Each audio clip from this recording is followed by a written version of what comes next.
तपाईहरुलाई मेरो YouTube च्यानलमा स्वागत छ। मैले प्रिभियस भिडियोमा भनेको थिएँ, मार्केट अप ट्रेन्ड जानको लागि यो अलरेडी फुलफिल डिमान्ड जोनमा रियाक्ट गर्नुपर्छ र यो अलरेडी फुलफिल डिमान्ड जोनलाई उछिनेर स्ट्रेन्थ बुलिश क्यान्डल बनाउनुपर्छ भनेर मैले बनाएको भिडियो पछि मार्केटले इन्डिसिसन क्यान्डल बनायो र अलरेडी फुलफिल डिमान्ड जोनलाई काटेको छ, तर इन्डिसिसन क्यान्डल बनाएको छ कि हामीलाई चाहिँ स्ट्रेन्थ क्यान्डल चाहिएको थियो। इन्डिसिसन क्यान्डल बनायो, त्यसपछि ह्यामर क्यान्डल बनायो, त्यसपछि स्ट्रेन्थ बुलिश क्यान्डल बनाएको थियो। र तपाईले मार्केटलाई हेर्ने हो भने चाहिँ मार्केटले जहिले यो अलरेडी फुलफिल डिमान्ड जोनमा रियाक्ट चाहिँ गरेको छ। जस्तो यता पनि इन्डिसिसन क्यान्डल बनाएको थियो र कुनै पनि ट्रेन्ड पछि इन्डिसिसन क्यान्डल जसलाई डोजी नै भन्न सकिन्छ, त्यसपछि डोजी आयो भने चाहिँ त्यो ट्रेन्ड चाहिँ एक्जस्ट हुन थालेको र नयाँ ट्रेन्ड आउन थालेको भनेर चाहिँ बुझिन्छ। तर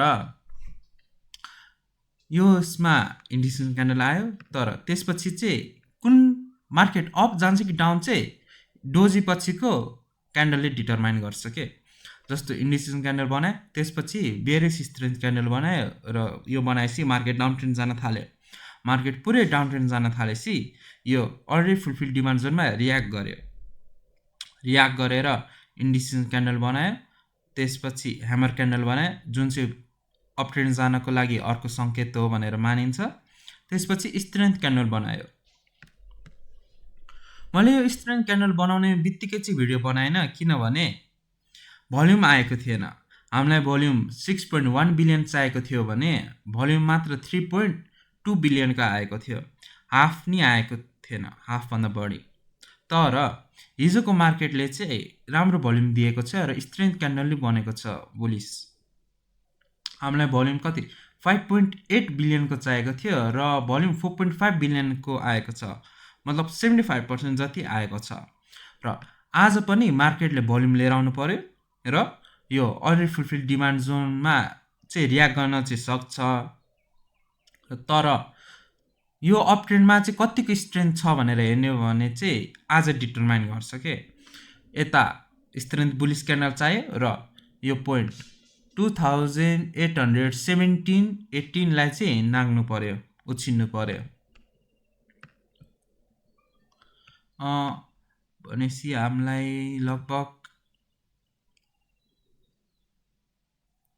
38-37 पोइन्टले इन्क्रिज हुनु पर्यो आज नि भोल्युम, आज नि मार्केट। र भोल्युम नि आउनु पर्यो। भोल्युम लगभग 5 बिलियन 6 बिलियन त्यतिको रेन्जमा चाहिँ आउनु पर्यो आज नि। र त्यो आएपछि मात्र यो अप ट्रेन्डमा चाहिँ कुनै स्ट्रेन्थ छ भनेर चाहिँ बुझ्न सकिन्छ र साँच्चैको ब्रेकआउट भएर यो माथि गएको भएर। र यो अलरेडी फुलफिल डिमान्ड जोनमा रियाक्ट गरेर अप ट्रेन्ड जानु चाहिँ भेरी रेयर हो, नहुने चाहिँ होइन, तर रेयर चाहिँ रेयरै हो। अब मार्केटले रियाक्ट चाहिँ कता कता गर्न सक्छ भन्दाखेरि चाहिँ यो पोइन्ट 2881, त्यसपछि 2940 मा चाहिँ प्राइसले रियाक्ट गर्न सक्छ।